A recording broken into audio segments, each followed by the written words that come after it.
Welcome back friends, मेरा नाम अमित कांसकार है। आज हम डिस्कस करने वाले हैं वेरिएबल्स एंड उनके डेटा टाइप्स। तो जब हम प्रोग्रामिंग स्टार्ट करते हैं तो हम कुछ आइडेंटिफायर्स की स्टडी करते हैं। आइडेंटिफायर्स वो होते हैं जो हमारे प्रोग्राम को लिखते वक्त हम किसी पर्टिकुलर नाम से उनको जानते हैं। तो आइडेंटिफायर्स वेरिएबल भी हो सकते हैं, आइडेंटिफायर्स कीवर्ड्स भी हो सकते हैं, कॉन्स्टेंट्स भी हो सकते हैं।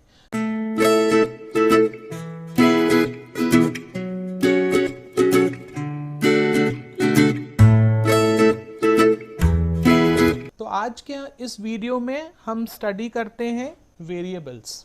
वेरिएबल्स वो आइडेंटिफायर्स होते हैं जिनकी वैल्यू प्रोग्राम एग्जीक्यूशन के दौरान चेंज हो सकती है।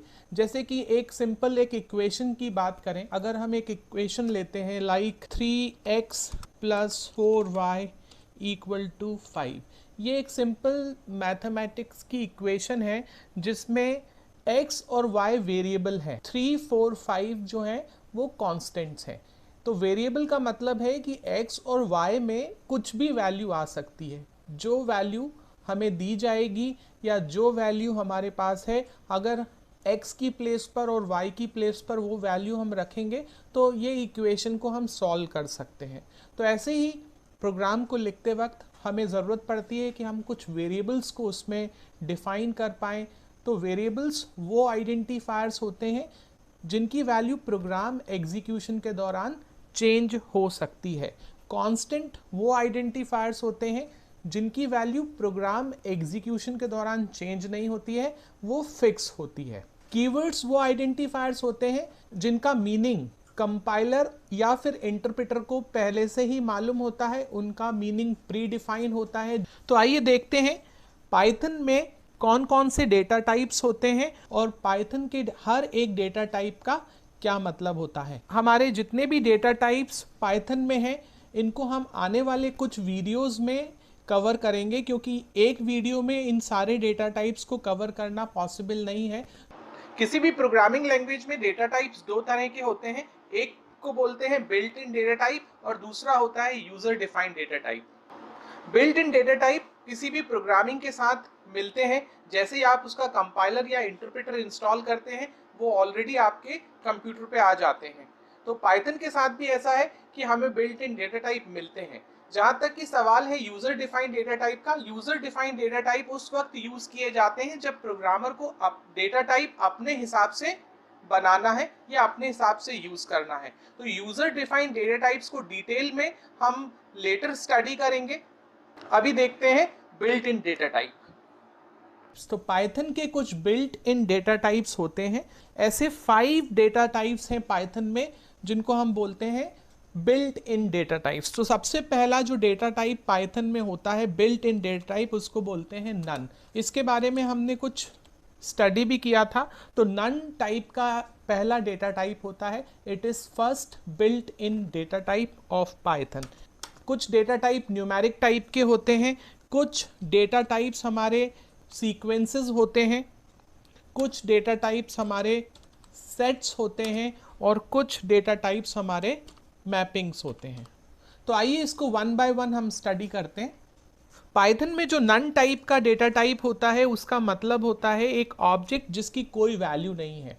पाइथन में एक ऑब्जेक्ट जिसकी कोई वैल्यू नहीं है उसको नन टाइप बोला जाता है। जावा में ऐसे ऑब्जेक्ट को नल ऑब्जेक्ट बोला जाता है, लेकिन पाइथन में इसे नन ऑब्जेक्ट बोला जाता है।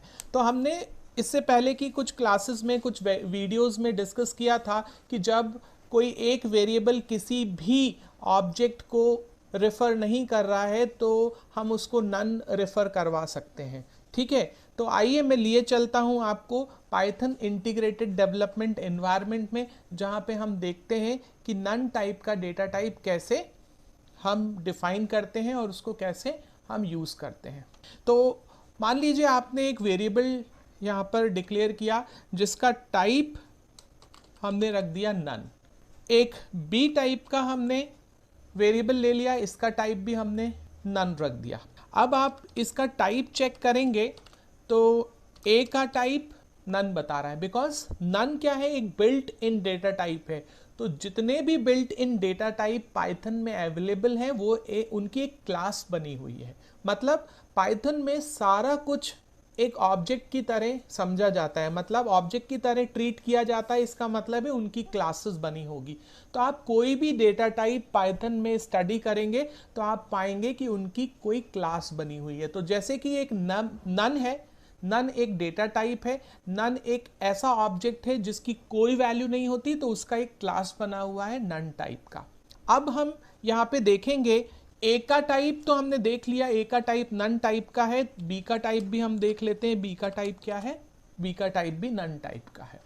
अब जैसे ही आप ए को कोई वैल्यू असाइन कर देते हो तो ए का टाइप अब नन नहीं रहा, because we have assigned some value to A. तो इसका मतलब क्या है, पाइथन ने बैकग्राउंड में 10 ऑब्जेक्ट के लिए एक मेमोरी एलोकेट कर दी है और 10 ऑब्जेक्ट को ए में असाइन कर दिया गया है। इसका मतलब है ए अब 10 को रेफर कर रहा है, ए अब नन को रेफर नहीं कर रहा है। तो अगेन अगर आप चेक करते हो, ए को, तो यू विल गेट व्हाट, देखिए टाइप चेंज हो गया उसका डेटा टाइप अब इंट हो गया। तो यहाँ पर इंट एक अनदर डेटा टाइप है जिसको हम अभी स्टडी करेंगे, तो उसका भी एक क्लास बना हुआ है।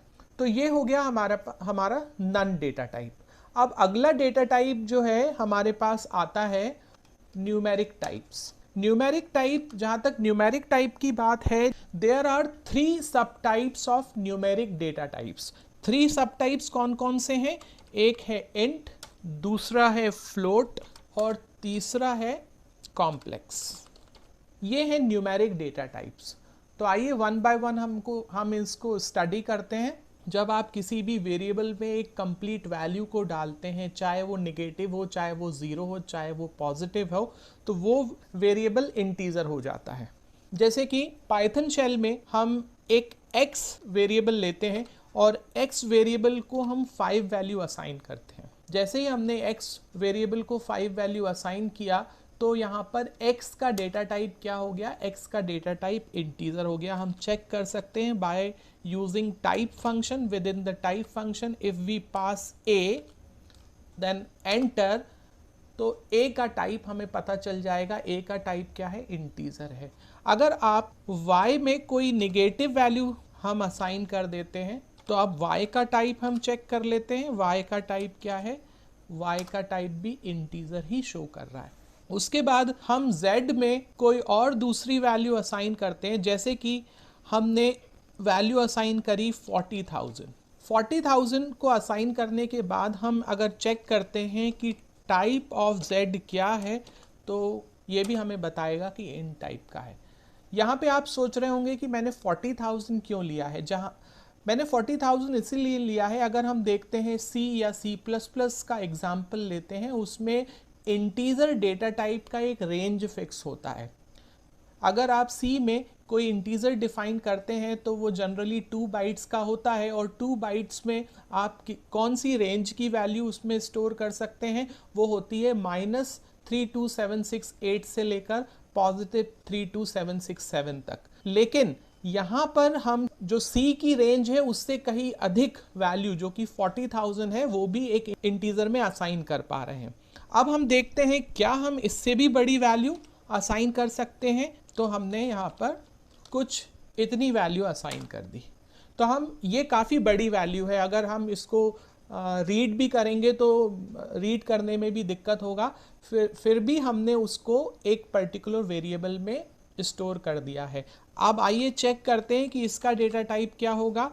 इसका डेटा टाइप आप सोच रहे होंगे कि कुछ दूसरा होगा, लेकिन आपको आश्चर्य होगा कि इसका डेटा टाइप भी इंटीजर ही है। पाइथन में कोई रेंज नहीं होता है, किसी भी डेटा टाइप का कोई रेंज नहीं होता है। आप एक इंटीजर वेरिएबल में, अगर आप एक वेरिएबल में कितनी भी बड़ी इंटीजर वैल्यू स्टोर कर रहे हो, एक्सेप्टेबल है।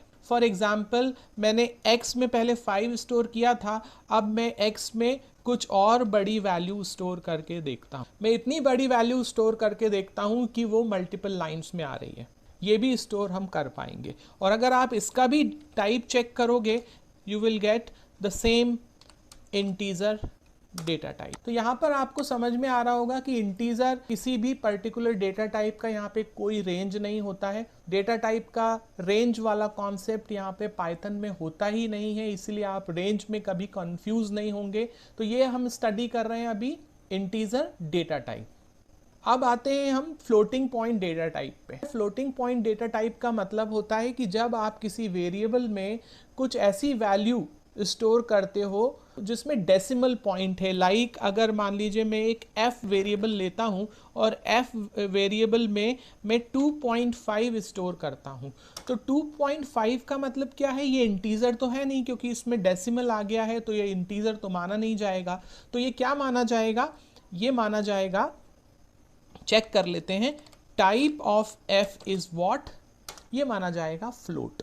तो ये हमारा जो वेरिएबल हमने बनाया है वो फ्लोट वेरिएबल है। अगर कोई भी वैल्यू जिसमें डेसिमल है और वो डेसिमल पॉइंट के साथ हम वैल्यू किसी वेरिएबल में असाइन करते हैं तो वेरिएबल का टाइप फ्लोट बन जाता है। अगर हम कोई p वेरिएबल लेते हैं और इसमें कुछ भी वैल्यू मान लीजिए डाल देते हैं, अब देखते हैं इसका क्या टाइप है। इसका टाइप p का टाइप भी क्या है, हमें मिलेगा फ्लोटिंग पॉइंट टाइप है, फ्लोट टाइप है।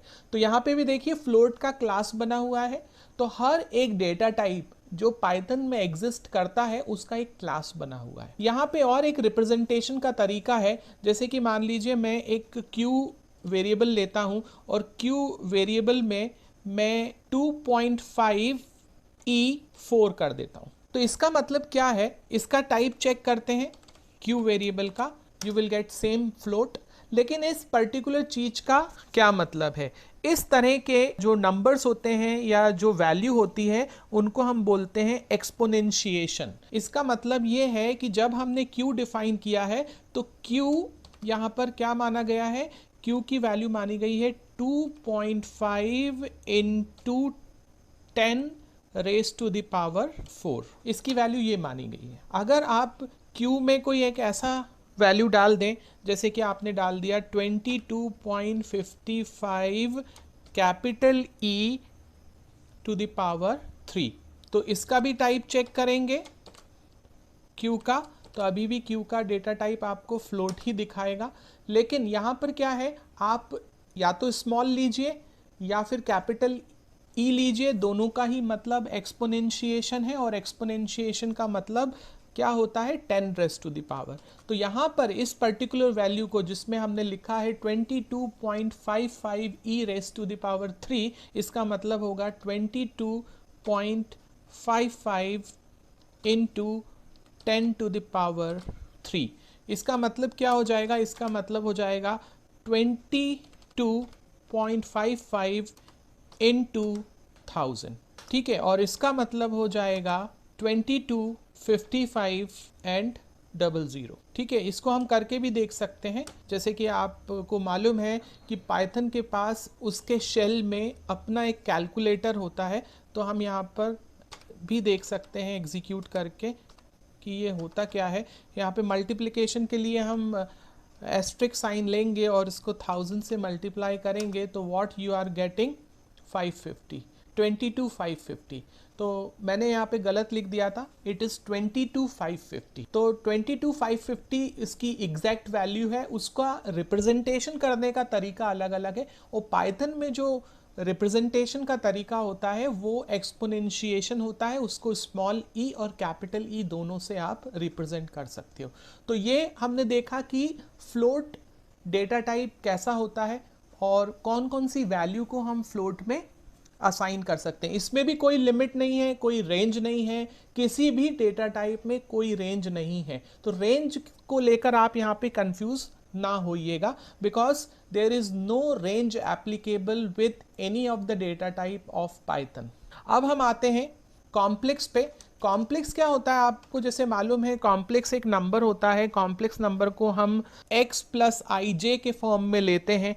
x प्लस आई जे का मतलब होता है, अगर यहाँ पे हम देखें x प्लस वाई जे, है ना, तो इसमें क्या है, x क्या है, एक रियल नंबर है और y जो है वो एक इमेजिनरी नंबर है, ठीक है। कॉम्प्लेक्स जो पूरा के पूरा नंबर रहता है वो दो चीज़ों से बना होता है, एक रियल पार्ट होता है और एक इमेजिनरी पार्ट होता है।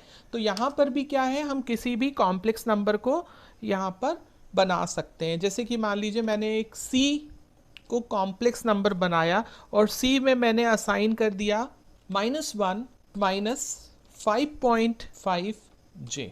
तो यहाँ पर क्या हो गया, ये जो C है वो कॉम्प्लेक्स टाइप का बन गया। इसका टाइप चेक कर लेते हैं, ये देखिए। तो इसका भी एक क्लास बना हुआ है जिसको हम बोलते हैं कॉम्प्लेक्स क्लास। तो यहाँ पर क्या है, जो 1 है, 1 क्या है, रियल पार्ट हो गया C का। C एक कॉम्प्लेक्स नंबर है जिसका रियल पार्ट हो गया -1 और जिसका इमेजिनरी पार्ट हो गया 5.5। ठीक है, जो J के साथ यहाँ पर आता है वो इमेजिनरी पार्ट होता है। हम ऐसा भी कर सकते हैं, जैसे कि हमने एक ऑब्जेक्ट, एक वेरिएबल बनाया और हम उसमें केवल 2.5J केवल उसका इमेजिनरी पार्ट असाइन कर रहे हैं, तो भी ये समझा जाएगा कि it is a complex number. तो हम ये देखते हैं टाइप ऑफ C1, तो we will get same, that is complex. तो यहाँ पर जो उसका रियल पार्ट है वो यहाँ पर 0 अभी माना जाएगा। आप ऐसा भी लिख सकते हो, लाइक C2 एक ऑब्जेक्ट बनाया, तो फिर हमने क्या किया, उसमें पहले इमेजिनरी पार्ट ले लिया प्लस करके 2 जो है हमने रियल पार्ट बाद में लिया। तो ये भी क्या हो जाएगा, ये भी एक कॉम्प्लेक्स नंबर बन जाएगा। इसका भी टाइप हम देखते हैं, ये भी कॉम्प्लेक्स टाइप का है। हम इंटीजर पे, फ्लोट पे और कॉम्प्लेक्स पे अलग अलग डेटा टाइप्स के साथ काम करना और डिटेल में सीखेंगे। हम मिक्स्ड डेटा टाइप के साथ काम करना और डिटेल में सीखेंगे। तो इस वीडियो में यहीं तक, क्योंकि ये वीडियो लंबा जा रहा है, तो मैंने यहाँ पर कौन कौन से अभी डेटा टाइप कवर किए हैं, एक नन डेटा टाइप कवर किया है मैंने, और न्यूमेरिक टाइप के सब टाइप लाइक इंटीजर, फ्लोट और कॉम्प्लेक्स यहाँ पर मैंने कवर किए हैं। तो आपने इस वीडियो में सीखा बिल्ट इन डेटा टाइप्स के बारे में। हमने कौन कौन से बिल्ट इन डेटा टाइप्स को जाना, नन टाइप का नंबर 1, न्यूमेरिक टाइप के डेटा टाइप जैसे इंटीजर नंबर 2 उसके बारे में जाना, फ्लोट नंबर 3 इसके बारे में जाना, और कॉम्प्लेक्स नंबर 4। तो ये 4 डेटा टाइप्स के बारे में आपने इस वीडियो में जाना। I hope you like this video. अगर आपको ये वीडियो अच्छा लगा है तो इसको लाइक करिए, शेयर करिए, मेरे यूट्यूब चैनल को सब्सक्राइब करिए, और आने वाले वीडियोस में हम डेटा टाइप्स के बारे में और स्टडी करेंगे। Thanks for watching, see you in the next video.